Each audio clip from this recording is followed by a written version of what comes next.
Hi friend नमस्कार आशा कर आपण माने समस्ते भलरे थे। तो बर्तमान आज आम आसे आईजी पार्क ठारे बहुत दिन है आम आसी नथिले।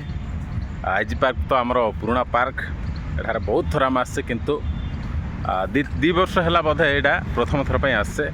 तो नुआ रूप भी आईजी पार्क को सजाही समस्ते एठार आसिकी मनोलभा ये दृश्य को उपभोग करुँच आपण मानू देखेबू। तो आम सहित जड़ित रही था।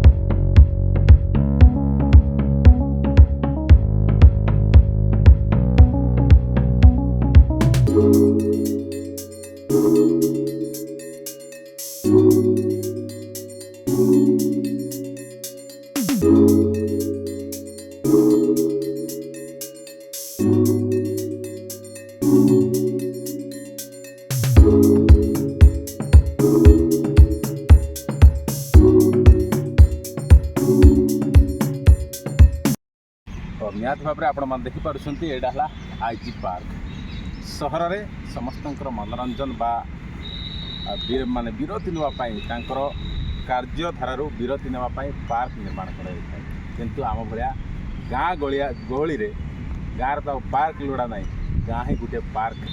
तो आपण मैंने देखिपुंट मो पछगानी एत सुंदर भाव में सजाही जगारख करने लोक नियोजित अच्छा। प्रतिदिन सकाल संध्यार एठारे लोक नियोजित रही था संपूर्ण भाव में सजाई रखापी एवं ये पार्क देखापी सहर समेत आखपाख अंचल सारा ओडिशार समस्ते एठारे आईजी पार्क को निहत भाव में भल से जानते। यदि भुवनेश्वर आसुँच माने आईजी पार्क रे फैमिली सहित बुलवा जावा किंतु संध्या समय दृश्य बर्तमान तो आम संध्यार आसीपारे संध्या समय दृश्य किसी अलग आपण आसिले ही विश्वास करें। समस्त बहु झील हूँ बा कपल्स हूँ समस्त एठार आसिकी मनोरंजन करती। ये प्राकृतिक सौंदर्य भरा तो नुह प्राकृतिक कहीपर यहाँ है मनुष्य तैयारी सौंदर्य भरा दृश्य सब उपभोग करती।